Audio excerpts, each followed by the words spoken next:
अंबाला के उपायुक्त अजय सिंह तोमर ने आज उपायुक्त कार्यालय में एक पत्रकार वार्ता बुलाई, जिसमें अंबाला के विषयों को लेकर पत्रकारों से चर्चा की गई। उपायुक्त अजय सिंह तोमर ने बताया कि इस बार हमारे यहाँ पर बहुत अच्छी फसल हुई है। मंडियों में किसानों को कोई तकलीफ ना हो, इसके लिए मंडियों में अटल कैंटीन भी शुरू की गई है। समाधान शिविरों के बारे में बताते हुए अजय सिंह तोमर ने कहा कि हफ्ते में 2 बार समाधान शिविरों का आयोजन किया जा रहा है, जिसमें काफी शिकायतों का निपटान कर दिया गया है और कुछ शिकायतें ही पेंडिंग रह गई हैं, जिनका हल भी शीघ्र निकाल लिया जाएगा। पहलगाम में हुई घटना को लेकर उपायुक्त ने आतंकवादियों द्वारा किए गए हत्याकांड की कड़े शब्दों में निंदा की और उपायुक्त ने आमजन से अपील की, सोशल मीडिया पर चल रही किसी भी प्रकार की अफवाहों पर ध्यान न दें। अवैध रूप से रह रहे बांग्लादेशियों व पाकिस्तानियों के बारे में उपायुक्त बोले कि उनके ऊपर कार्यवाही की जा रही है।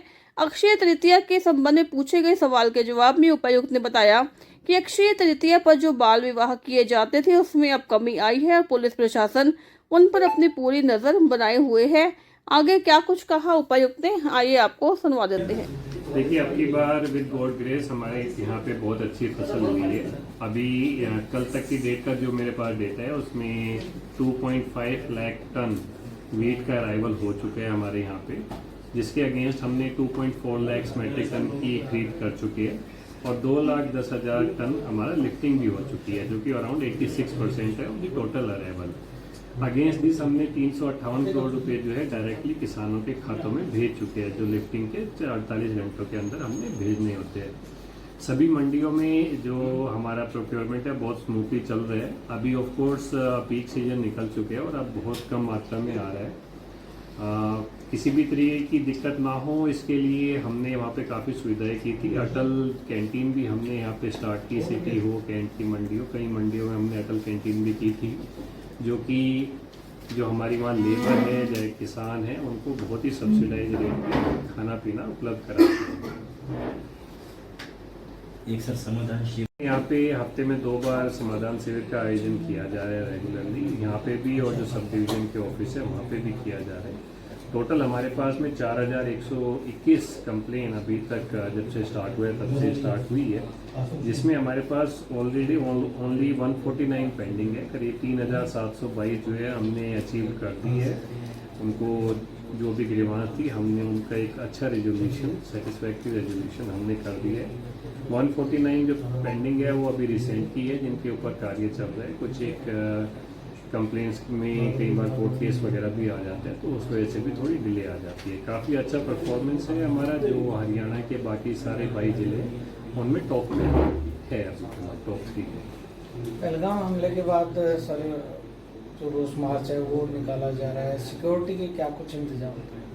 देखिए, पहलगाम में जो इन टेररिस्ट लोगों ने किया है बहुत निंदनीय है। पूरा भारत देश जो है इस घटना की आलोचना करते हैं। हम लोग सभी, हमारे जो शहीद परिवार है उनके साथ में कंधे से कंधा मिलाकर खड़े हैं। हम उनका जो भी हमसे हेल्प है वो प्रोवाइड की जा रही है। जहाँ तक सिक्योरिटी सिचुएशन की बात है, जिला पुलिस के द्वारा बहुत अच्छे इंतजाम किए जा रहे हैं, किसी भी तरीके की अप्रिय घटना ना हो। जैसा सरकार के द्वारा कहा गया है कि पाकिस्तानी जो भी यहाँ पे जिनका वीज़ा कैंसिल हो गया उनको बाहर किया जाए, तो उसके बारे में भी यहाँ पर अच्छी कार्रवाई की जा रही है।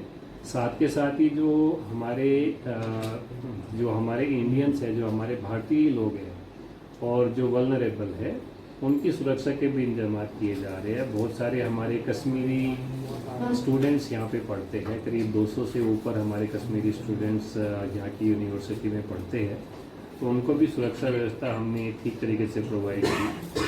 कोई भी अप्रिय घटना होने से हमने रोका है। साथ में मैं अपील करूँगा सभी लोगों से, सभी यहाँ के आमजन से, कि किसी भी रूमर्स के ऊपर ध्यान ना दें, रूमर्स को फैलाने में कोई कंट्रीब्यूशन ना करें। जो ऑफिशियल चैनल है, जो हमारी प्रेस है, रिस्पॉन्सिबल प्रेस है, उनके द्वारा जो जारी की जा रही न्यूज़ है उसी पे भरोसा करें। जो सोशल मीडिया पे कोई कुछ भी रूमर फैलाने के लिए यूज़ करते हैं उसके ऊपर कोई तवज्जो ना दें, उसको बिल्कुल भी ना बढ़ाएं।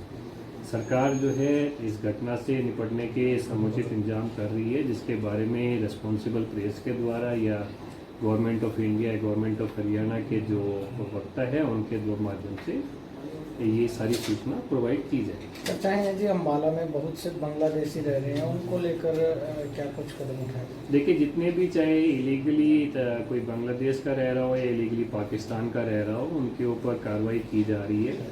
जो हमारा पुलिस प्रशासन है, जो हमारी CID है, बराबर उसके ऊपर नज़र रखे हुए है। जो भी उचित कार्रवाई होगी, जो भी लॉ के हिसाब से, उसके ऊपर आगे भी कार्रवाई निरंतर जारी रहेगी।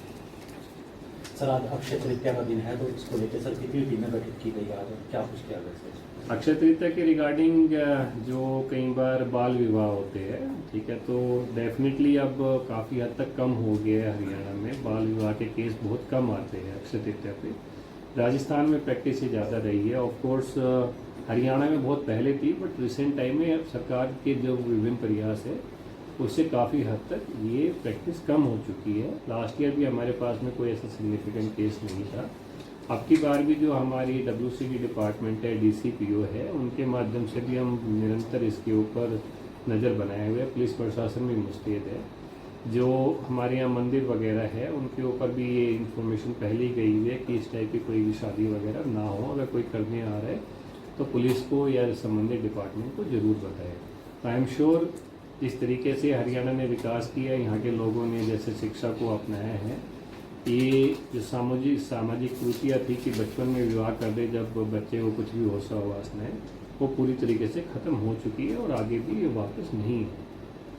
तो ये हमारी आर्मी की तरफ, एयरफोर्स की तरफ से भी ये रिक्वेस्ट आई थी कि जो ड्रोन्स है जो अनरेगुलेटेड है, उनकी वजह से सिक्योरिटी कंसर्न भी पैदा हो सकते हैं। तो इसी के मद्देनज़र फ़िलहाल यह सोचा जा रहा है, कंटम्पलेट किया जा रहा है कि ये जो ड्रोन की जो फ्लाइंग है वो रेस्ट्रिक्ट कर दी जाए, ताकि जो हमारे वाइटल इंस्टॉलेशन है एयरफोर्स के, उनके ऊपर किसी भी टाइप का सिक्योरिटी इशू ना आए।